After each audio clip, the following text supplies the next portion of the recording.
بسم اللہ الرحمن الرحیم۔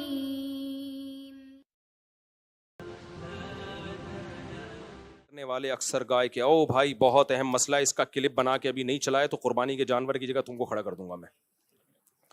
دیکھو آج کل ایک بہت بڑی کوتاہی ہو رہی ہے، اجتماعی قربانیوں میں لوگ نوٹ کما رہے ہیں۔ اجتماعی قربانی میں آپ نوٹ نہیں کما سکتے، یہ بزنس کا جائز طریقہ نہیں ہے۔ جو جائز طریقہ ہے بزنس کا وہ بھی میں آپ کو بتا دوں، اگر نوٹ کمانے ہیں تو کیسے کرو۔ پھر ہو یہ رہا ہے مسجد والے، مدرسے والے یا کوئی انڈیویجولی یا کوئی ادارہ کیا کرتا ہے، وہ کہتا ہے بھائی ہمارے ہاں اجتماعی قربانی ہو رہی ہے، سب لوگ حصہ لیں۔ ایک حصہ فار ایگزامپل 15,000 روپے کا ہے، اب سب سے 15,000 روپے لے لیے، لاکھوں کروڑوں روپے جمع ہو گئے، جانور لے کر آئے، گوشت ڈیوائڈ کیا، اب بچ گئے جی 10 لاکھ روپے، وہ 10 لاکھ پی گئے۔ یا وہ مدرسے کا پروفٹ سمجھ لیا کہ یہ مدرسے کا کیا ہے، پروفٹ ہے، تو یہ جائز نہیں ہے۔ وہ 10 لاکھ روپے آپ کو سب میں کو ڈیوائڈ کرنے پڑیں گے، واپس کرنے پڑیں گے، وہ مدرسے کا پروفٹ۔ کیونکہ اگر آپ مدرسے کا وکیل بن کے اجتماعی قربانی کر رہے ہیں تو مدرسہ پروفٹ اگر رکھ رہا ہے تو اس کا مطلب مدرسہ بزنس کر رہا ہے، تو قانونی ادارہ بھی ایک شخص واحد شخص کی طرح ہوتا ہے جس کو شخص قانونی کہتے ہیں۔ سمجھ رہے ہیں کہ نہیں سمجھ رہے؟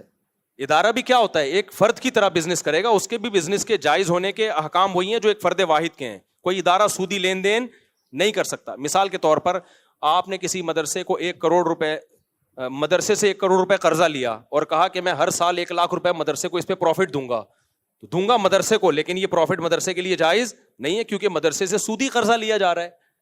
تو ایسے ہی مدرسے کے ساتھ جب بزنس ہوگا تو بزنس کے احکام وہی ہیں جو جمشید کے ساتھ بزنس کے احکام ہیں۔ وہ کیا ہے وہ میں ابھی آ کے آپ کو بتاتا ہوں۔ سمجھ رہے کہ نہیں سمجھ رہے؟ تو اب کرنا یہ ہے کہ جب کسی مدرسے یا مسجد کی طرف سے اجتماعی قربانی ہو رہی ہے تو آپ نے یہ کرنا ہے کہ بھائی جتنے ایک حصہ ہم اتنے کا لے کر آئیں گے، جو پیسے بچ جائیں گے ہم آپ کو واپس کرنے کے پابند ہیں، اور اگر آپ اجازت دیں تو ہم مدرسے کے ڈبے میں ڈال دیں۔ یہ رسید پہ پہلے لکھوا لیں آپ۔ پھر اب جب وہ پیسے بچیں گے، اگر کوئی شخص کہتا ہے میں نے اجازت دی تھی آپ کو کہ یہ مدرسے میں ڈال دیں لیکن میں وہ اجازت کینسل کر رہا ہوں، مجھے پیسے واپس دو، تو آپ کو دینے پڑیں گے، کیونکہ اس ایگریمنٹ کی کوئی شرعی حیثیت ہے نہیں۔ یہ بس ایک اخلاقی پابندی ہوگی کہ بھائی میں نے کہا تھا جو پیسے بچ جائیں تو مدرسے میں ڈال دینا، اس وقت میرا موڈ یہی تھا، لیکن پیسے تو چونکہ میرے ہیں تو واپس دے دو مجھے، تو آپ کو واپس دینے پڑیں گے۔ عام طور پہ دیکھا یہ جا رہا ہے کہ مسجد والے، مدرسے والے جو اس طرح کی قربانی کرتے ہیں وہ واپسی کا آپشن نہیں رکھتے، اور اگر رکھتے بھی، اگر وہ کہہ بھی دیتے ہیں کہ جو پیسہ بچے گا ہم مدرسے میں فنڈ کے طور پہ دے دیں گے، تو پھر یہ نہیں بتاتے کہ یہ لازمی شرط نہیں ہے۔ لازمی شرط لگا نہیں سکتے نا، یہ جس کا پیسہ ہے جب تک وہ آپ کو عین وقت پہ جب اس کا حق آئے گا تو اس وقت اگر وہ اجازت دیتا ہے تو ٹھیک ہے، نہیں دیتا تو اس کو حق ہے۔ دیکھو میں آپ سے کہتا ہوں کہ کل میں آپ کو صدقہ دوں گا 50 روپے، آپ سے وعدہ کر لیتا ہوں، کل آپ آئے کہ آپ نے کہا تھا 50 روپے دو، میں کہہ رہا ہوں یار میرا موڈ نہیں ہے، تو آپ زبردستی لے سکتے ہو؟ بھائی ایک وعدہ کیا تھا، ابھی میرا موڈ نہیں ہے۔ ہم یہ تو کہیں گے یار اب اخلاق کا تقاضا یہ کہ دے دو، لیکن کوئی شرعی پابندی اس پہ ہے نہیں۔ آپ کے پیسے بھائی میری ضرورت پڑ گئی ہے مجھے، اب اس وقت میں نے کہا تھا میرے پاس تھے، اب میرے پاس ہے نہیں۔ ہاں آنے جانے کا جو آپ کی ٹینشن ہوئی کرایہ میں دے دیتا ہوں، میرے وعدے کی بیس پہ آپ آئے تو نقصان نہیں ہونے دوں گا میں آپ کو۔ تو ایسے ہی خوب سمجھ لو کہ جب اجتماعی قربانی کی ہے تو اس پہ جو اضافی پروفٹ ہے آپ نے رسید پہ پہلے لکھوا لیا، لوگوں کو بتا دیا کہ جو پیسہ بچے گا ہم مدرسے کے ڈبے میں ڈال دیں گے، تو ٹھیک ہے، اچھا کام کیا آپ نے۔ لیکن جب یہ پیسہ بچے گا تو لوگوں میں سے ہر ایک کو یہ حق حاصل ہے کہ وہ یہ پیسہ واپس لے لے۔ وہ کہیں ہم نے کہا تھا کہ آپ مدرسے میں دے دیے گا لیکن اب ہمارا ارادہ بدل گیا، پیسے ہمارے ہیں تو آپ ہمیں واپس کر دیں۔ یہ لازمی شرط نہیں ہے۔ تو رسید میں اب اجتماعی قربانی میں آپ نے کیا لکھوانا ہے؟ بھائی ایک حصہ اتنے کا ہے، جو پیسے بچیں گے وہ کسی انڈیویجول، کسی فرد کے ہرگز نہیں ہوں گے، وہ تو ویسے ہی حرام ہے، ناجائز ہے، بلکہ جو پیسے بچیں گے ہم مدرسے کو دیں گے، لیکن اگر آپ واپس لینا چاہیں تو آپ کے پاس یہ رائٹ ہے، آپ فلاں تاریخ کو ہمارا پورا حساب ہوگا، عید کے تیسرے یا چوتھے دن آ کے وہ رقم لے جائیں، تو رسید پہ آپ کو اس طرح سے چھپوانا پڑے گا، تب یہ کام حلال ہوگا، ادروائز یہ جائز نہیں ہے۔ سمجھ میں آ رہی ہے بات؟ اب آپ اگر اس کو پروفٹ کے طور پہ رکھنا چاہتے ہو کہ میں اجتماعی قربانی کروں اور نوٹ بھی چھاپوں, تو پھر آپ نے کیا کرنا ہے, پھر آپ نے یہ کرنا ہے. اچھا یہ ناجائز کیوں ہے؟ یہ جو پہلا طریقے میں بزنس ناجائز کیوں ہے؟ ناجائز اس لیے ہے کہ آپ جب اجتماعی قربانی کرتے ہو تو آپ لوگوں کے نمائندے ہوتے ہو ان کے لیے جانور خریدنے کے لیے. وکیل موکل سے کمیشن تو لے سکتا ہے بتا کے. دیکھو وکیل کی 2 قسمیں ہوتی ہیں. اب یہ تھوڑا پیچیدہ مسئلہ ہو جائے گا نا, عوام کو سمجھانا تھوڑا سا.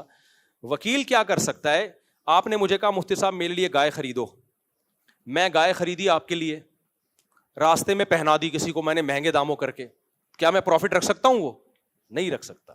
بھائی آپ نے تو دوسرے کے رزق پہ خریدی ہے. اگر یہ گائے مر جاتی تو آپ کس سے پیسے لیتے؟ اس سے لیتے. یار تمہاری گائے تھی, اس کو چھین کے بھاگ گیا, میں تو تمہارے لیے لینے گیا تھا. تو اس پہ کوئی پروفٹ نہیں رکھ سکتے آپ. جو ایکسپینسز آئے ہیں وہ لے سکتے ہو, جو جتنا خرچہ آیا ہے. پروفٹ اگر آپ نے لینا ہے تو پھر شریعت کا اصول کیا ہے؟ شریعت کا اصول یہ ہے کہ آپ جب تک کوئی چیز خرید کے اپنی ملکیت اور اپنے قبضے میں نہیں لے لیتے اس وقت تک اس کو بیچ کے اس پہ پروفٹ نہیں کما سکتے آپ. سمجھ رہے ہو کہ نہیں سمجھ رہے؟ میں نے بھی اجتماعی قربانی کا بزنس کیا ہے, لیکن بزنس بتا کے, اور اس طریقے سے جیسے میں ابھی آپ کو بتا رہا ہوں اس طرح سے آپ کریں, کوئی ہمیں اعتراض نہیں. آپ کیا کہیں گے, بھائی یہ مدرسہ بزنس کر رہا ہے, یہ مسجد کا بزنس ہے, یہ غفار بھائی کا ذاتی بزنس ہے.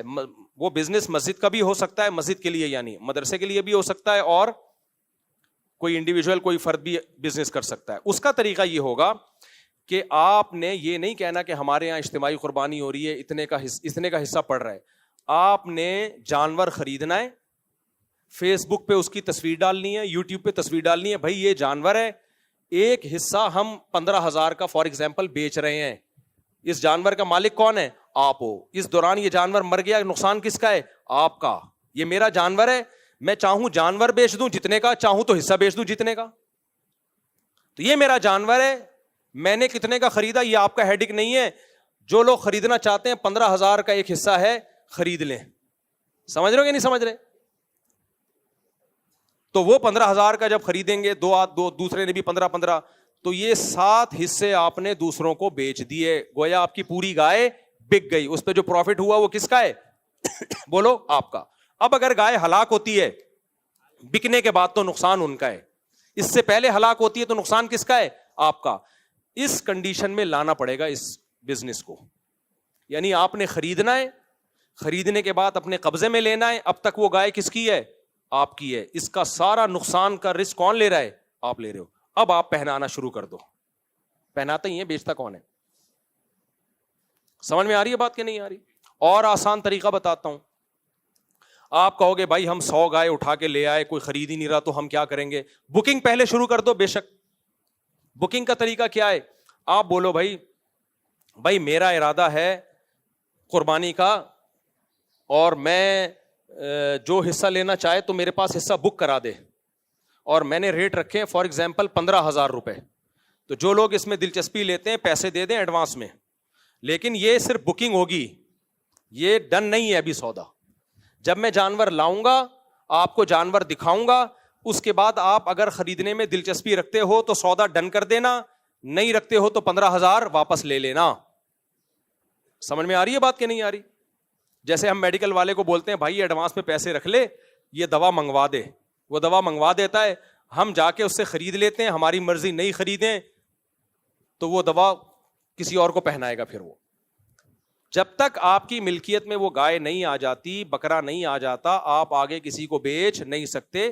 بکنگ کر سکتے ہیں, بکنگ اس سینس میں بھائی جو دلچسپی رکھتے ہیں وہ حصہ بک کر لیں اپنا, 15 پورے دے دیں یا 1,000 روپے دے دیں, جس سے ہم سمجھیں کہ یہ واقعی انٹرسٹڈ ہیں اس میں, تو وہ دے دیں گے. تو یہ سودا نہیں ہوگا, یہ امانت ہے. ان لوگوں کی رقمیں آپ کے پاس کیا ہیں؟ امانت ہیں. آپ کے پاس امانت کے طور پہ رکھی ہوئی ہے. آپ نے اپنے پیسوں سے جا کے یا انہی پیسوں سے جا کے, آپ نے وہ پیسے تو کوئی بھی لگیں تو اس میں کوئی فرق نہیں ہے, لیکن ان کو آپ نے واپس کرنے پڑیں گے. وہ آپ نے جا کے جانور خریدا, پھر ہر جانور آپ کو دکھا کے, کیونکہ دیکھے بغیر اگلا خرید بھی نہیں سکتا شریعت میں. قبضے میں لے لیا, آپ اس کو بولیں بھائی یہ جانور ہے, یہ گائے ہے, یہ فیس بک پہ تصویر یا واٹس ایپ پہ تصویر بھیج دی, بھائی یہ میرے پاس کھڑا ہوا ہے جانور, اب آپ بتاؤ خریدنے میں دلچسپی رکھتے ہو؟ وہ کہے نہیں بھائی یہ پتلی گائے ہے, موٹی گائے ہے, مجھے نہیں چاہیے, یا مجھے کوئی اور سے حصہ مل گیا ہے, تو اب آپ کو وہ واپس کرنا پڑے گا کیونکہ سودا ڈن ہوا نہیں تھا. اب اگر آپ کہتے ہو یہ تو میرا نقصان ہے, میں اب یہ گائے کس کو پہناؤں, تو کوئی بات نہیں, کاروبار میں فائدہ بھی ہوتا ہے اور بولو نقصان بھی ہوتا ہے. میں نے یہ کام 8-10 سال کیا ہے, لیکن بتا کے کیا ہے کہ بزنس کر رہا ہوں, فی سبیل اللہ نہیں کر رہا. اس میں لڑکوں کو کہا ہوا تھا کہ کوئی بھی جانور جب آتا ہے لوگوں کو آپ نے دکھانا ہے, دکھانے کے بعد ان کو پورا رائٹ دینا ہے, لوگوں سے کہنا ہے یہ آپ کی گائے ہے, اس میں ایک حصہ 15,000 کا آپ نے پیسے ایڈوانس دے دیے, لیکن یہ حصہ 15,000 کا ہے, ہم بیچ رہے ہیں, لینا ہے لو, اگر نہیں لینا تو پورے 15 ہم آپ کو واپس کرنے کے لیے تیار ہیں, اور لینے کے بعد یہ حصہ آپ کا ہوگا. کیا مطلب, گائے اگر مر گئی تو ایک حصہ ہے تو 7واں حصے کا نقصان آپ کا ہوگا, ہمارا نہیں ہوگا, کیونکہ بکنے کے بعد اب اس کا رسک کون اٹھائے گا؟ آپ اٹھاؤ گے, جو خریدے گا وہ اب اس کے نفع نقصان کا ضامن ہے. سمجھ رہے کہ نہیں سمجھ رہے؟ تو کتنے میرے جھگڑے ہوتے تھے, میں جانور لایا تو 40 جان 100 گائے لایا, 8-10 سال میں نے یہ بزنس خود کیا ہے, خود منڈیوں میں گیا بھی ہوں جانور لینے کے لیے. اس میں اتنی ٹینشن ہوتی تھی جب میں جانور لے کے آتا تھا. اب جو ملازمین رکھے ہوئے ان کو میں نے کہا بھائی یہ گائے جو ہے غفار بھائی کا حصہ ہے, اس کو غفار بھائی کو آپ نے بتا دیا؟ وہ کہہ رہے نہیں بتایا نہیں. وہ کہہ رہے بھائی ہم نے تو پہلے اجازت دی ہوئی تھی. تو پھر میری لڑائی ہوتی تھی کہ میں جو منہ سے پھوٹ رہا ہوں اس کو آپ تصویر بھیجو, اس کو بولو بھائی یہ آپ کی گائے ہے, اس پہ آپ کا قبضہ ضروری ہے, ابھی تو یہ میرے قبضے میں ہے. تو آپ دیکھو گے, ٹھیک ہے, قبضے کا مطلب یہ نہیں کہ آ کے وہ جیب میں ڈالے گائے کو, قبضے کا مطلب بھائی یہ گائے ہے, ہم تخلیہ کا مطلب ابھی آپ کی ہے, میری نہیں ہے. اب یہ یہاں کھونٹے سے بندی ہوئی ہے, صرف کھونٹا میرا ہے, گائے کس کی ہے؟ یہ رسی بھی ہم نے آپ کو گفٹ کر دی ہے, گائے آپ کی ہے. اب اس کے نفع نقصان کا کون ضامن ہے؟ آپ ہو. ہر گائے کے ہر حصے میں یہ ٹینشن اٹھاتا تھا میں. تو لڑکے بیزار ہو جاتے تھے, یار ان کو دلچسپی نہیں. میں نے کہا بھائی کسی کو دلچسپی ہو یا نہ ہو, شرعی طور پر اس کو حلال کرنے کے لیے یہ ضروری ہے کہ آپ اس کو گائے دکھائیں, اس کے بعد بولیں. وہ نہیں دیکھ رہا, اس کا کوئی نمائندہ دیکھے, اور نمائندے آپ خود نہیں ہو سکتے کہ میں آپ ہی کا نمائندہ بن کے قبضہ کر رہا ہوں. جو بیچنے والا ہے وہ خریدار کا نمائندہ نہیں بن سکتا. بھائی آپ کسی اور کو نمائندہ بنا لو, وہ آپ کی طرف سے گائے دیکھ لے اور ڈن کر دے. آپ امریکہ میں ہو, آپ نہیں آ سکتے. تو یہ بزنس اگر کرنا ہے تو پھر بزنس کا موڈ پورا جو ایک بزنس کا ایک اسٹرکچر ہے وہ اختیار کرنا پڑے گا. تو آج ہو یہ رہا ہے کہ کام بزنس کا ہو رہا ہے, لیبل اجتماعی قربانی کا لگ رہا ہے. تو میں نے تو 8-10 سال کیا, اس کے بعد مجھے اندازہ ہو گیا کہ یہ بہت بڑی ٹینشن ہے, لوگوں کو سمجھانا بہت مشکل ہے, ملازمین کو سمجھانا بہت مشکل ہے.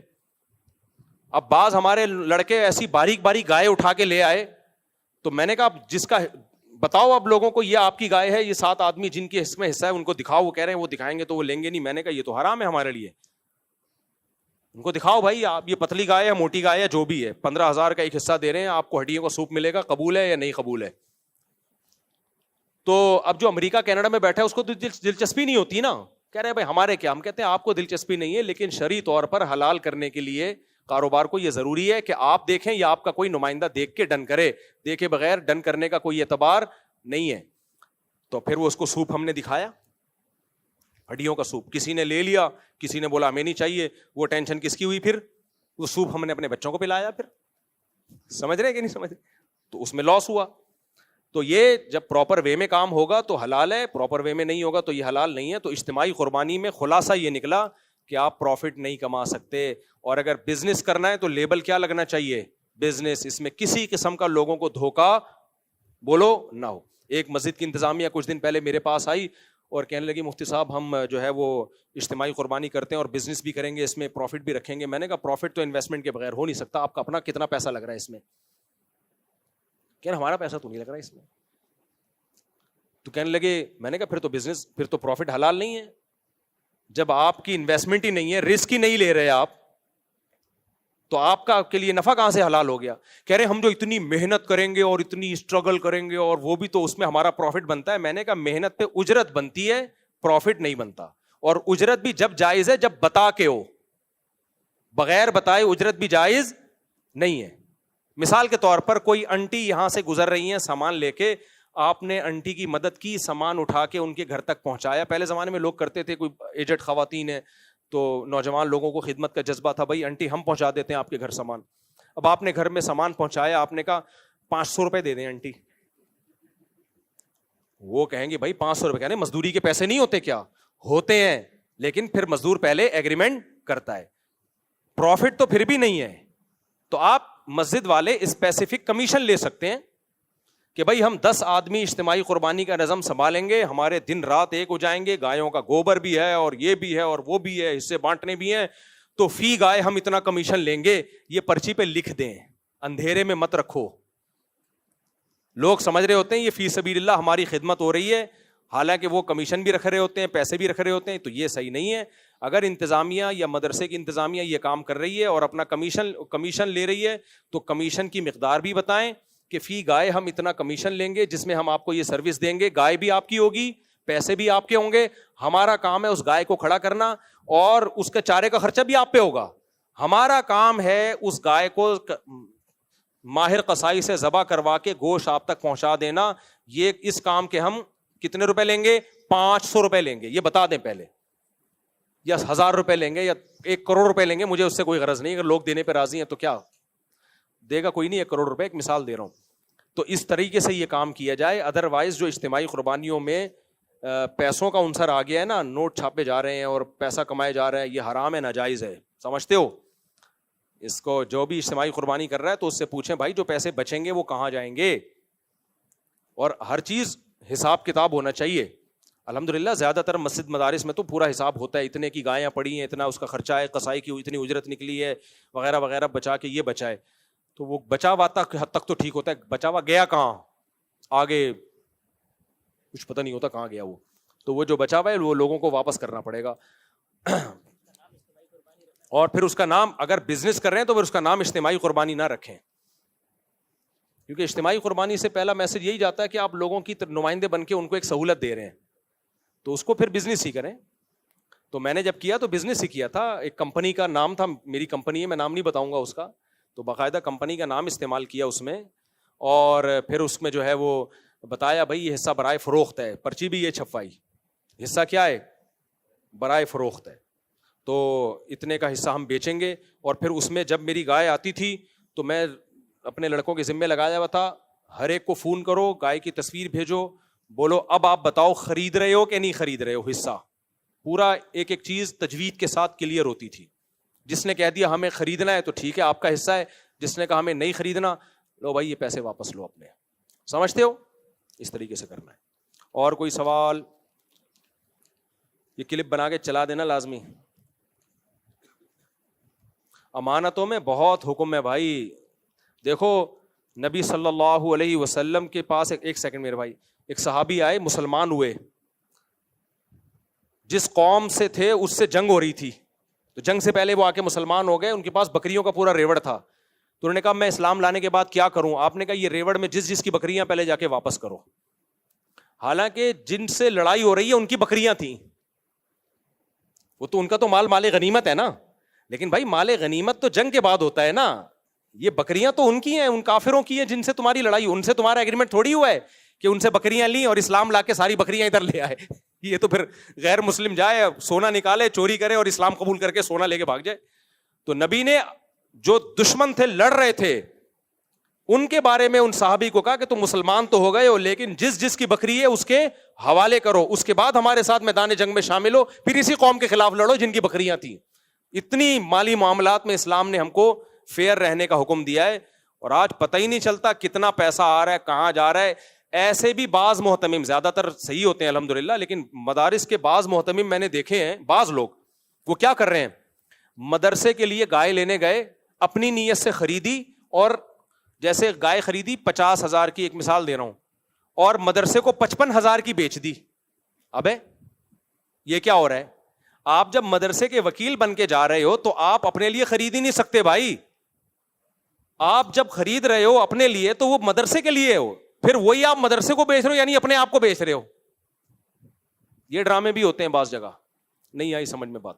میں اس کی ایک مثال دیتا ہوں. غفار بھائی نے آپ کو 1 لاکھ روپے دیے اور بولا جا میرے لیے گائے لے کر آ. آپ نے 1 لاکھ کی گائے خریدی غفار بھائی کے لیے، اور پھر دل میں یہ نیت کی کہ غفار بھائی تو یہاں ہے نہیں، میں غفار بھائی کا نمائندہ بھی ہوں اور میں خود ستار ہوں، تو میں ستار بن کے غفار کو یہ 1 لاکھ کی گائے 1,10,000 میں بیچتا ہوں. یہ جائز ہے کیا؟ نہیں جائز. سمجھ میں آ رہی ہے بات؟ دوبارہ سے جمشید نے بھیجا آپ کو, جا بھائی تو جا, میں تیرے سارے خرچے اٹھاتا ہوں, سب منڈی آنے جانے کا خرچہ میرے ذمے, بھلے تو خرچ کر لیکن ذمے کس کے ہے؟ میرے.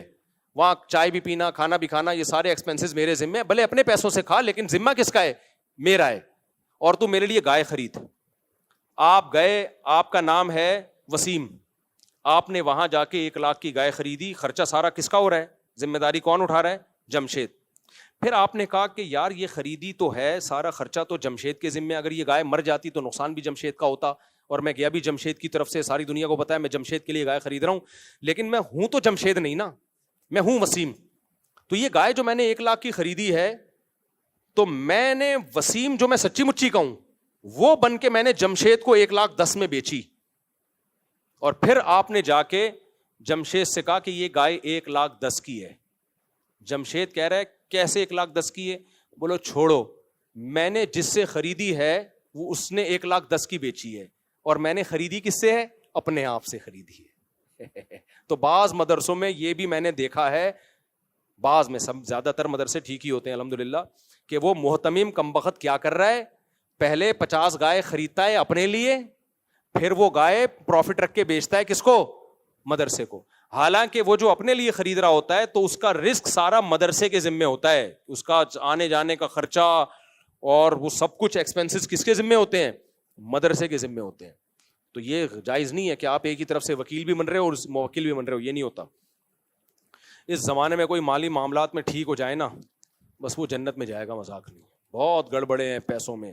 ٹرسٹ لوگ کیا کرتے ہیں, آپ نے ایک ٹرسٹ بنا لیا بہترین قسم کا, غریبوں کو راشن بانٹوں گا, اور اپنی راشن کی دکان بھی کھول لی فوراً.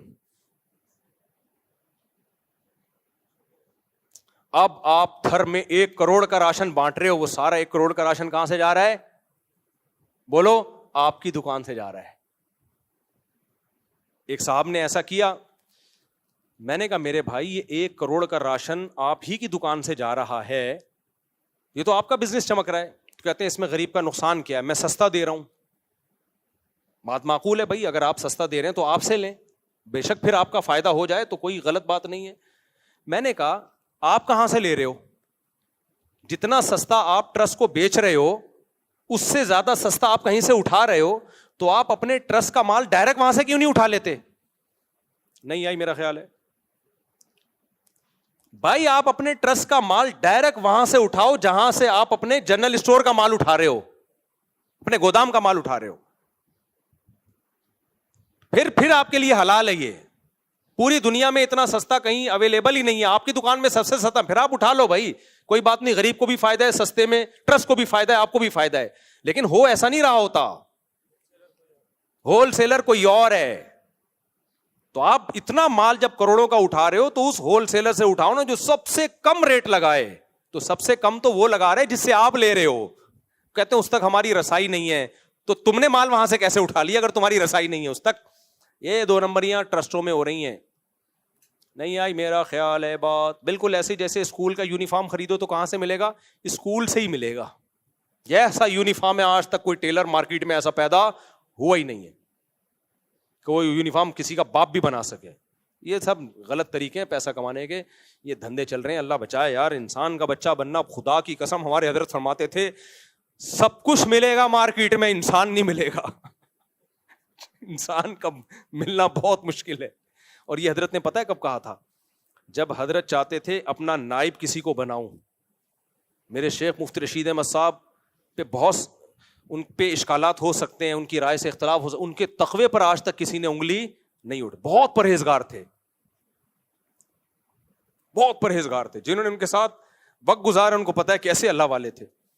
وہ کہتے تھے میں کس کو اپنا نائب بناؤں کہ میرے بعد میری گدی وہ سنبھالے. 8-10 سال انہوں نے کوشش کی. فرمایا ایسا میں نے آزمایا نا, لیکن انسان نظر نہیں آتا, جو ان کا ایک معیار تھا. پھر بنایا حضرت مفتی عبد الرحیم صاحب کو. مفتی عبد الرحیم جو میرے شیخ ہیں, تبھی میں کہتا ہوں مفتی عبد الرحیم صاحب پہ جب اعتراضات کیا کرو نا, تو جو دور ہے وہ تو اعتراض کرے گا ان کے اوپر. کوئی بوٹ پالیشیا کہے گا, کوئی سرکاری ملا کہے گا, کوئی کیا کہے گا, کوئی کیا کہے گا. میں نے بھائی 30 سال گزارے ہیں ان کے ساتھ, میں آپ کے ان باتوں سے متاثر نہیں ہوں گا. پاکستان میں جو بھی مخلص ہوگا, جذبات سے ہٹ کر بات کرے گا, گراؤنڈ ریئلٹی کو سامنے رکھ کے بات کرے گا, لوگ اس کو ایجنٹ ہی کہیں گے. اور جو جذباتی باتیں کرے گا, الٹی باتیں کرے گا, لوگ اس کو مانیں گے یہ ہے کیا, مخلص, یہ مخلص ہے. اور پھر ظلم یہ کہ لوگوں نے مفتی تقی صاحب اور مفتی عبدالرحیم صاحب کو دو الگ الگ پارٹیاں بنا کے پیش کیا ہے, یہ بھی ظلم ہے. حضرت مفتی تقی صاحب سے آج بھی حضرت مفتی عبدالرحیم صاحب کی ملاقاتیں ہوتی ہیں. کسی کی رائے کا اختلاف کسی چیز میں اگر ہو جائے تو یہ تھوڑی کہ دو الگ ٹریک ہیں, لوگ تصویریں بنا رہے ہوتے ہیں, بتاؤ تم ان کا ساتھ دو گے, ان کا ساتھ. بھائی دونوں ہمارے بزرگ ہیں, دونوں ہمارے بڑے ہیں. کسی چیز میں اگر رائے کا اختلاف ہو جائے کہ ہم یہ سمجھتے ہیں کہ ایک الگ وفاق ہونا چاہیے, وہ سمجھتے ہیں نہیں ہونا چاہیے, تو یہ اختلافات تو ہمیشہ سے رہے امت میں. پاکستان بننے میں نہیں علماء دیوبند کا اختلاف تھا. حسین احمد مدنی کہتے تھے نہیں بننا چاہیے, مولانا اشرف علی تھانوی کہتے تھے بنانا فرض ہے. تو کیا دو الگ الگ راہیں تھیں؟ بھائی رائے کا اختلاف تھا, لیکن دونوں کیا ہیں, ہمارے بڑے ہیں. تو رائے کا اختلاف ایک الگ چیز ہوتی ہے کسی کی پالیسیوں پہ, لیکن یہ کہہ دینا کہ یہ فلاں کے ایجنٹ ہیں, یہ سرکاری پٹھو ہیں, یہ فوج کے وہ ہیں, یہ بہت غلط بات ہے. یہ آپ متاثر ہو گئے ان نعروں سے, ہم نہیں ہوتے متاثر. مفتی رشید احمد صاحب کہتے ہیں میں نے اتنا کسی کو آزمایا نہیں ہے جتنا مفتی عبدالرحیم کو میں نے آزمایا ہے. چیک کیا کہ ان میں دنیا کی محبت, شہرت کی محبت تو نہیں ہے. اس آزمانے کے بعد صرف خلافت نہیں دی, نیابت دی ہے کہ میرے بعد میری گدی کون سنبھالے گا. اور مفتی عبدالرحیم صاحب نہ مفتی رشید احمد صاحب کے بیٹے ہیں, نہ پوتے ہیں, نہ داماد ہیں, کچھ بھی نہیں ہے. میرٹ کی بیس پر, سمجھ رہے ہو, قوم بھی الگ الگ ہے. مفتی عبدالرحیم صاحب اردو اسپیکنگ ہے, یعنی انڈیا کے اردو میں شمار ہوتا ہے, اور مفتی رشید احمد صاحب پنجابی تھے. قوم بھی الگ, زبان بھی الگ. خالص میرٹ کی بیس پر مفتی عبدالرحیم صاحب کا سلیکشن کیا انہوں نے. تو کہاں سے کہاں بات چلے گی, ہم کیا کہہ رہے تھے. تو انسان کا تلاش کرنا بہت مشکل, معاملات میں کلیئر ہو اور ہر چیز میں کلیئر ہو. تو ایسے لوگ مارکیٹ میں کیا چل رہے ہیں, شارٹ چل رہے ہیں. تو اللہ ہمیں ان 60 لوگوں میں شامل کر لے. کیا ہول سیل سے جو چیز چل رہی ہو, تو ٹرسٹ میں یہ گڑبڑیں ہو رہی ہیں آج کل. تھر میں خوراک بانٹی جا رہی ہے اور اپنے جنرل اسٹور سے بانٹی جا رہی ہے. کروڑ پتی بن گئے تھوڑے دنوں میں. جیسے وہ تھا نا پرانے وزیر اعظم, پرانے سے پرانے, اسٹیل مل جو وہ ہوا نا کہ یہاں روڈ بنیں گے اور پلوں میں اتنی لوہا لگے گا, اتنی اسٹیل لگے گی, تو ملک کے لیے بڑا اچھا کام ہو رہا ہے. لیکن وہ اسٹیل جا کس کی فیکٹریوں سے رہا ہے, آپ کی فیکٹریوں سے جا رہا ہے. وہ اوپن مارکیٹ سے نہیں ہے, وہ آپ کی دکان سے ہی جائے گا. یہ ایسے ہی ہے جیسے میں غریبوں کو روزہ افطار کرواؤں اور بولوں شربت کس کی دکان سے جائے گا, میری دکان سے. تو افطار کرانے میں تو فری میں نہیں پڑا, وہ اس افطار کی وجہ سے جو ہم نے کما لیا وہ اور اس کی جو پبلسٹی ہو گئی وہ الگ ہے. مارکیٹ میں کیا چل رہا ہے, یہ چل رہا ہے. تو آپ بزنس کرو, 100 دفعہ کرو, لیکن اس پہ اجتماعی قربانی کا لیبل نہ لگاؤ. بزنس جیسے میں نے جب بزنس کیا تھا نا قربانی کا, تو میں نے بتا کے بزنس ہے بھائی, یہ بزنس ہے, اس میں اتنے کا حصہ آپ کو کتنے کا بھی پڑا, ہم اتنے کا بیچیں گے, جو پروفٹ ہوگا ہمارا ہے. Subscribe now